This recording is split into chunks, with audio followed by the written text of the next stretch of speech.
Canon Alberic's Scrapbook. Saint-Bertrand de Comminges is a decayed town on the spurs of the Pyrenees, not very far from Toulouse, and still nearer to Bagnères-de-Luchon. It was the site of a bishopric until the Revolution, and has a cathedral which is visited by a certain number of tourists. In the spring of 1883 an Englishman arrived at this old-world place. I can hardly dignify it with the name of city, for there are not 1,000 inhabitants. He was a Cambridge man, who had come specially from Toulouse to see Saint-Bertrand's church, and had left 2 friends, who were less keen archaeologists than himself, in their hotel at Toulouse, under promise to join him on the following morning. Half an hour at the church would satisfy them, and all 3 could then pursue their journey in the direction of Auch. But our Englishman had come early on the day in question, and proposed to himself to fill a notebook, and to use several dozens of plates in the process of describing and photographing every corner of the wonderful church that dominates the little hill of Comminges. In order to carry out this design satisfactorily, it was necessary to monopolize the verger of the church for the day. The verger, or sacristan, I prefer the latter appellation, inaccurate as it may be, was accordingly sent for by the somewhat brusque lady who keeps the inn of the Chapeau Rouge, and when he came the Englishman found him an unexpectedly interesting object of study. It was not in the personal appearance of the little, dry, wizened old man that the interest lay, for he was precisely like dozens of other church guardians in France, but in a curious, furtive, or rather hunted and oppressed air which he had. He was perpetually half glancing behind him. The muscles of his back and shoulders seemed to be hunched in a continual nervous contraction, as if he were expecting every moment to find himself in the clutch of an enemy.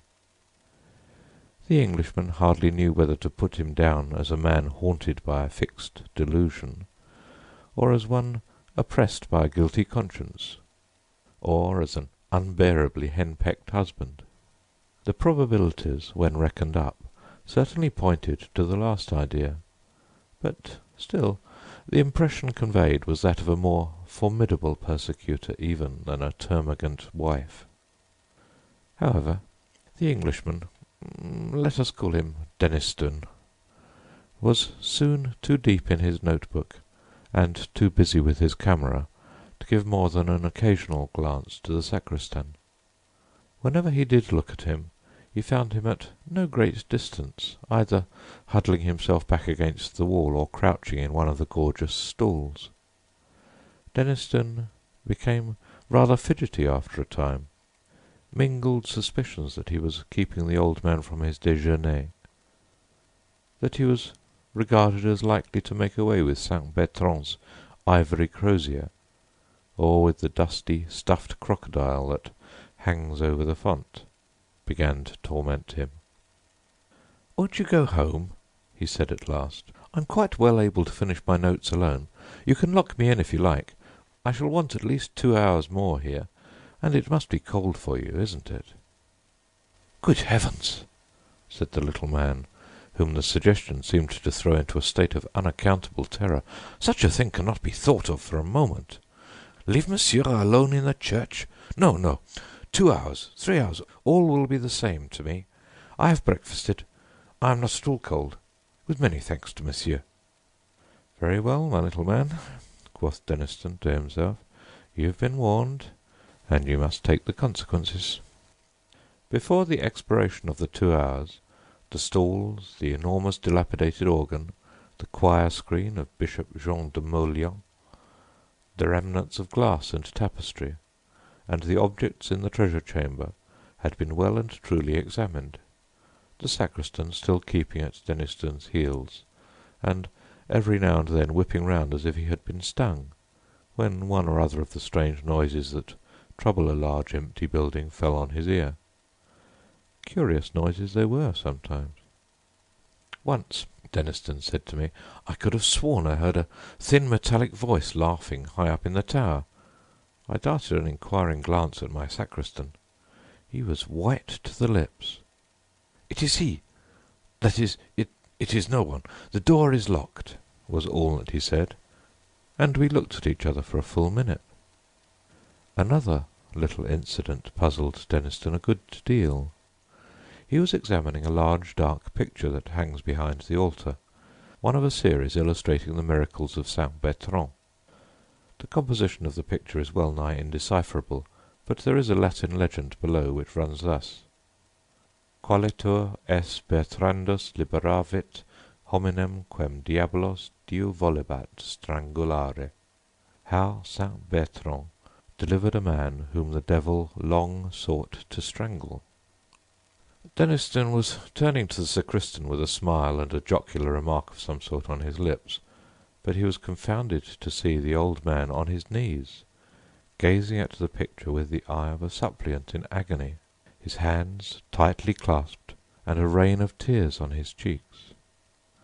Deniston naturally pretended to have noticed nothing, but the question would not go away from him. Why should a daub of this kind affect anyone so strongly? He seemed to himself to be getting some sort of clue to the reason of the strange look that had been puzzling him all day. The man must be a monomaniac. But what was his monomania? It was nearly 5 o'clock. The short day was drawing in, and the church began to fill with shadows, while the curious noises, the muffled footfalls and distant talking voices that had been perceptible all day, seemed, no doubt because of the fading light and the consequently quickened sense of hearing, to become more frequent and insistent. The sacristan began for the first time to show signs of hurry and impatience. He heaved a sigh of relief when camera and notebook were finally packed up and stowed away, and hurriedly beckoned Deniston to the western door of the church under the tower. It was time to ring the Angelus. A few pulls at the reluctant rope, and the great bell Bertrande, high in the tower, began to speak, and swung her voice up among the pines and down to the valleys loud with mountain streams, calling the dwellers on those lonely hills to remember and repeat the salutation of the angel to her whom he called blessed among women. With that a profound quiet seemed to fall for the first time that day upon the little town, and Deniston and the sacristan went out of the church. On the doorstep they fell into conversation. Monsieur seemed to interest himself in the old choir books in the sacristy. "Undoubtedly. I was going to ask you if there were a library in the town." "No, monsieur. Perhaps there used to be one belonging to the chapter, but it is now such a small place." Here came a strange pause of irresolution, as it seemed. Then, with a sort of plunge, he went on, "But if monsieur is amateur des vieux livres, I have at home something that might interest him. It is not 100 yards." At once all Deniston's cherished dreams of finding priceless manuscripts in untrodden corners of France flashed up, to die down again the next moment. It was probably a stupid missal of Plantin's printing, about 1580. Where was the likelihood that a place so near Toulouse would not have been ransacked long ago by collectors? However, it would be foolish not to go. He would reproach himself forever after if he refused. So they set off. On the way, the curious irresolution and sudden determination of the sacristan recurred to Deniston, and he wondered in a shamefaced way whether he was being decoyed into some purlieu to be made away with as a supposed rich Englishman. He contrived, therefore, to begin talking with his guide, and to drag in a rather clumsy fashion, the fact that he expected 2 friends to join him early the next morning. To his surprise, the announcement seemed to relieve the sacristan at once of some of the anxiety that oppressed him. "That is well," he said quite brightly. "That is very well. Monsieur will travel in company with his friends. They will always be near him. It is a good thing to travel thus in company, sometimes." The last word appeared to be added as an afterthought, and to bring with it a relapse into gloom for the poor little man. They were soon at the house, which was one rather larger than its neighbours, stone-built, with a shield carved over the door, the shield of Alberic de Meulian, a collateral descendant, Deniston tells me, of Bishop Jean de Meulian. This Alberic was a canon of Comminges from 1680 to 1701. The upper windows of the mansion were boarded up, and the whole place bore, as does the rest of Comminges, the aspect of decaying age. Arrived on his doorstep, the sacristan paused a moment. "Perhaps," he said, "perhaps after all Monsieur has not the time." "Not at all. Lots of time. Nothing to do till tomorrow. Let us see what it is you have got." The door was opened at this point, and a face looked out, a face far younger than the sacristan's, but bearing something of the same distressing look. Only here it seemed to be the mark not so much of fear for personal safety as of acute anxiety on behalf of another. Plainly the owner of the face was the sacristan's daughter, and, but for the expression I have described, she was a handsome girl enough. She brightened up considerably on seeing her father accompanied by an able-bodied stranger. A few remarks passed between father and daughter, of which Deniston only caught the words said by the sacristan, "He was laughing in the church," words which were answered only by a look of terror from the girl. But in another minute they were in the sitting-room of the house, a small, high chamber with a stone floor, full of moving shadows cast by a wood fire that flickered on a great hearth. Something of the character of an oratory was imparted to it by a tall crucifix, which reached almost to the ceiling on one side. The figure was painted of the natural colours. The cross was black. Under this stood a chest of some age and solidity, and when a lamp had been brought and chairs set, the sacristan went to this chest and produced therefrom, with growing excitement and nervousness, as Deniston thought, a large book, wrapped in a white cloth, on which cloth a cross was rudely emblazoned in red thread. Even before the wrapping had been removed, Deniston began to be interested by the size and shape of the volume.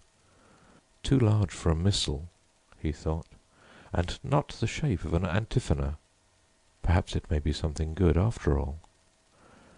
The next moment the book was open, and Deniston felt that he had at last lit upon something better than good. Before him lay a large folio, bound, perhaps, late in the 17th century, with the arms of Canon Alberic de Meulian stamped in gold on the sides. There may have been 150 leaves of paper in the book, and on almost every one of them was fastened a leaf from an illuminated manuscript. Such a collection Deniston had hardly dreamed of in his wildest moments. Here were 10 leaves from a copy of Genesis, illustrated with pictures which could not be later than A.D. 700. Further on was a complete set of pictures from a Psalter of English execution of the very finest kind that the 13th century could produce, and, perhaps best of all, there were 20 leaves of unsealed writing in Latin, which, as a few words seen here and there told him at once, must belong to some very early unknown patristic treatise. Could it possibly be a fragment of the copy of Papias on the words of our Lord, which was known to have existed as late as the 12th century at Nîmes? Footnote. We now know that these leaves did contain a considerable fragment of that work, if not of that actual copy of it. Return to the text. In any case, his mind was made up. That book must return to Cambridge with him, even if he had to draw the whole of his balance from the bank and stay at Saint-Bertrand till the money came. He glanced up at the sacristan to see if his face yielded any hint that the book was for sale. The sacristan was pale, and his lips were working. "If Monsieur will turn on to the end," he said. So Monsieur turned on, meeting new treasures at every rise of a leaf, and at the end of the book he came upon 2 sheets of paper of much more recent date than anything he had seen yet, which puzzled him considerably. They must be contemporary, he decided, with the unprincipled Canon Alberic, who had doubtless plundered the chapter library of Saint-Bertrand to form this priceless scrapbook. On the first of the paper sheets was a plan, carefully drawn and instantly recognizable by a person who knew the ground, of the south aisle and cloisters of Saint-Bertrand. There were curious signs looking like planetary symbols, and a few Hebrew words in the corners, and in the north-west angle of the cloister was a cross drawn in gold paint. Below the plan were some lines of writing in Latin, which ran thus: Responsa duodecimus dec 1694 interrogatum est inveniamne? Responsum est invenies. Fiamne dives? Fies. Vivamne invidendus? Vives. Moriarne in lecto meo? Ita. Answers of the 12th of December, 1694. It was asked, "Shall I find it?" Answer, "Thou shalt." "Shall I become rich?" "Thou wilt." "Shall I live an object of envy?" "Thou wilt." "Shall I die in my bed?" "Thou wilt." A good specimen of the treasure hunter's record.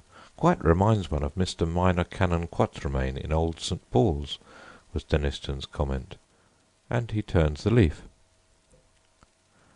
What he then saw impressed him, as he has often told me, more than he could have conceived any drawing or picture capable of impressing him.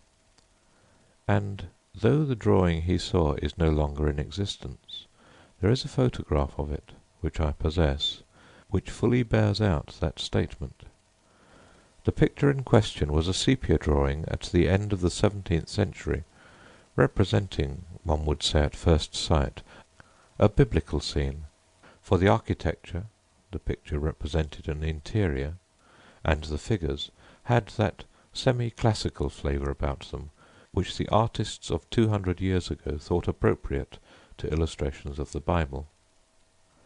On the right was a king on his throne, the throne elevated on 12 steps, a canopy overhead, soldiers on either side, evidently King Solomon.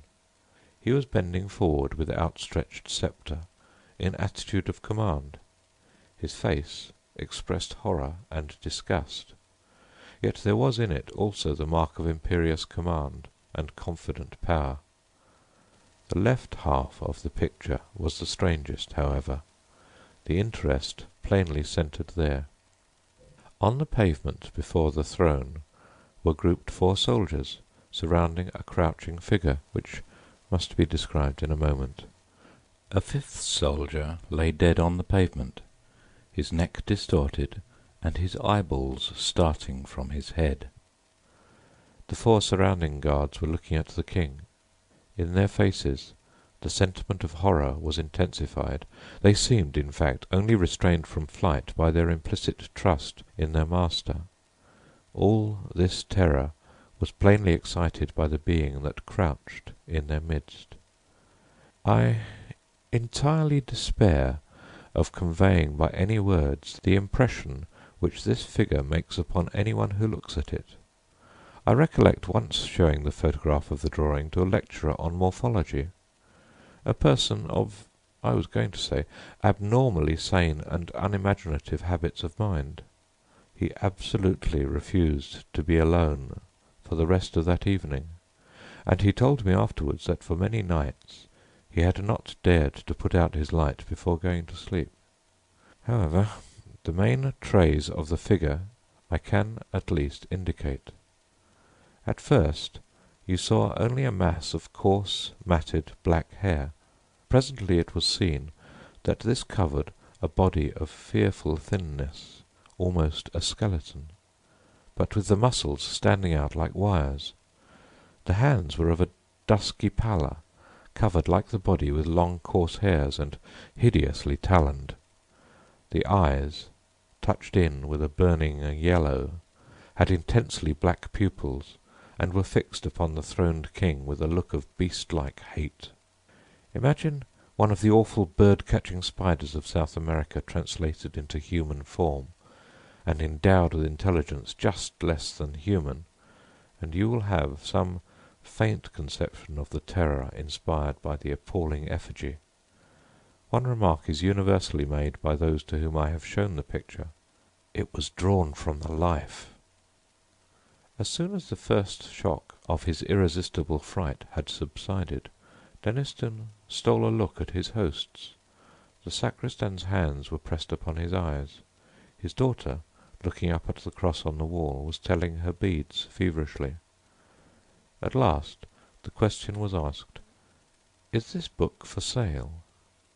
There was the same hesitation, the same plunge of determination that he had noticed before, and then came the welcome answer, "If monsieur pleases." "How much do you ask for it?"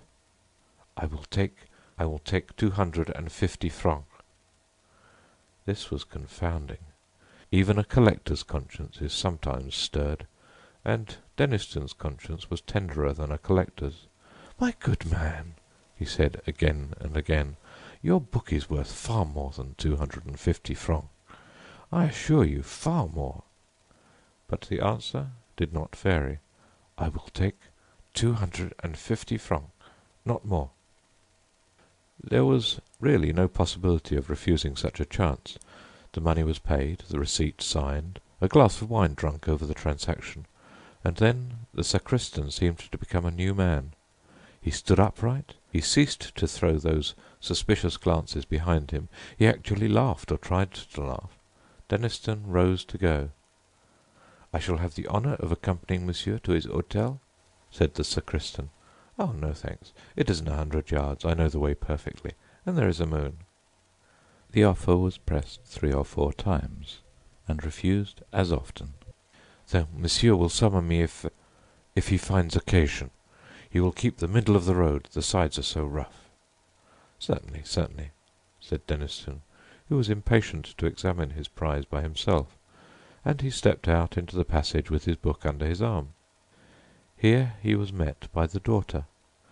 She, it appeared, was anxious to do a little business on her own account, perhaps, like Gehazi, to take somewhat from the foreigner whom her father had spared. "A silver crucifix and chain for the neck? Monsieur would perhaps be good enough to accept it?" Well, really, Deniston hadn't much use for these things. What did Mademoiselle want for it? Nothing. Nothing in the world. Monsieur is more than welcome to it. The tone in which this and much more was said was unmistakably genuine, so that Deniston was reduced to profuse thanks and submitted to have the chain put round his neck. It really seemed as if he had rendered the father and daughter some service which they hardly knew how to repay. As he set off with his book, they stood at the door looking after him, and they were still looking when he waved them a last good night from the steps of the Chapeau Rouge. Dinner was over, and Deniston was in his bedroom, shut up alone with his acquisition. The landlady had manifested a particular interest in him since he had told her that he had paid a visit to the sacristan and bought an old book from him. He thought, too, that he had heard a hurried dialogue between her and the said sacristan in the passage outside the salle à manger, some words to the effect that Pierre and Bertrand would be sleeping in the house, had closed the conversation. All this time a growing feeling of discomfort had been creeping over him, nervous reaction perhaps after the delight of his discovery. Whatever it was, it resulted in a conviction that there was someone behind him, and that he was far more comfortable with his back to the wall. All of this, of course, weighed light in the balance as against the obvious value of the collection he had acquired. And now, as I said, he was alone in his bedroom, taking stock of Canon Alberic's treasures, in which every moment revealed something more charming. "Bless Canon Alberic," said Denniston, who had an inveterate habit of talking to himself. "I wonder where he is now. Dear me, I wish that landlady would learn to laugh in a more cheering manner. It makes one feel as if there was someone dead in the house. Half a pipe more, did you say? I think perhaps you're right. I wonder what that crucifix is that the young woman insisted on giving me. Last century, I suppose? Yes, probably. It is rather a nuisance of a thing to have round one's neck. Just too heavy. Most likely her father has been wearing it for years. I think I might give it a clean up before I put it away." He had taken the crucifix off and laid it on the table, when his attention was caught by an object lying on the red cloth just by his left elbow. 2 or 3 ideas of what it might be flitted through his brain with their own incalculable quickness. A pen wiper? No, no such thing in the house. A rat? No, too black. A large spider? I trust to goodness not. No. Good God. A hand, like the hand in that picture. In another infinitesimal flash he had taken it in. Pale, dusky skin, covering nothing but bones and tendons of appalling strength. Coarse black hairs, longer than ever grew on a human hand. Nails rising from the ends of the fingers and curling sharply down and forward, grey, horny, and wrinkled. He flew out of his chair with deadly, inconceivable terror clutching at his heart. The shape, whose left hand rested on the table, was rising to a standing posture behind his seat, its right hand crooked above his scalp. There was black and tattered drapery about it. The coarse hair covered it as in the drawing. The lower jaw was thin. What can I call it? Shallow, like a beast's. Teeth showed behind the black lips. There was no nose. The eyes of a fiery yellow, against which the pupils showed black and intense, and the exulting hate and thirst to destroy life which shone there, were the most horrifying features in the whole vision. There was intelligence of a kind in them, intelligence beyond that of a beast, below that of a man. The feelings which this horror stirred in Denniston were the intensest physical fear and the most profound mental loathing. What did he do? What could he do? He has never been quite certain what words he said, but he knows that he spoke, that he grasped blindly at the silver crucifix, that he was conscious of a movement towards him on the part of the demon, and that he screamed with the voice of an animal in hideous pain. Pierre and Bertrand, the 2 sturdy little serving men who rushed in, saw nothing, but felt themselves thrust aside by something that passed out between them, and found Denniston in a swoon. They sat up with him that night, and his 2 friends were at Saint-Bertrand by 9 o'clock next morning. He himself, though still shaken and nervous, was almost himself by that time, and his story found credence with them, though not until they had seen the drawing and talked with the sacristan. Almost at dawn the little man had come to the inn on some pretence, and had listened with the deepest interest to the story retailed by the landlady. He showed no surprise. "It is he, it is he, I have seen him myself," was his only comment, and to all questionings but one reply was vouchsafed. "2 fois je l'ai vu, 1000 fois je l'ai senti." He would tell them nothing of the provenance of the book, nor any details of his experiences. "I shall soon sleep, and my rest will be sweet. Why should you trouble me?" he said. Footnote: he died that summer. His daughter married, and settled at Saint-Papoul.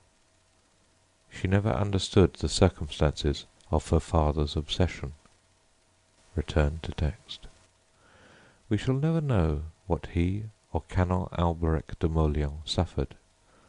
At the back of that fateful drawing were some lines of writing which may be supposed to throw light on the situation. Contradict Salomonis cum demonio nocturno, Albericus de Mauleone delineavit, ve Deus in adiutorium, PS qui habitat, Sancte Bertrande demoniorum effugitor, indicede pro me miserimo, primum iudi nocte, duodecimus, dec, miles sescenti, nonaginta, quatuor, uidibo mox ultimum, peccai et passus sum, plura adhuc passurus, dec vigenti novem, 1701, i.e. the dispute of Solomon with a demon of the night, drawn by Alberic de Mauleon, versicle, O Lord, make haste to help me, Psalm, whoso dwelleth, 91. Saint-Bertrand, who puttest devils to flight, pray for me most unhappy. I saw it first on the night of December the 12th, 1694. Soon I shall see it for the last time. I have sinned and suffered, and have more to suffer yet. December the 29th, 1701. The Gallia Christiana gives the date of the canon's death as December the 31st, 1701, in bed of a sudden seizure. Details of this kind are not common in the great work of the Saint-Bertrand. I have never quite understood what was Deniston's view of the events I have narrated. He quoted to me once a text from Ecclesiasticus: "Some spirits there be that are created for vengeance, and in their fury lay on sore strokes." On another occasion he said, "Isaiah was a very sensible man. Doesn't he say something about night monsters living in the ruins of Babylon? These things are rather beyond us at present." Another confidence of his impressed me rather, and I sympathized with it. We had been last year to Comminges to see Canon Alberic's tomb. It is a great marble erection with an effigy of the canon in a large wig and soutane, and an elaborate eulogy of his learning below. I saw Deniston talking for some time with the vicar of Saint-Bertrand's, and as we drove away he said to me, "I hope it isn't wrong. You know I am a Presbyterian, but I believe there will be saying of mass and singing of dirges for Alberic de Mauleon's rest."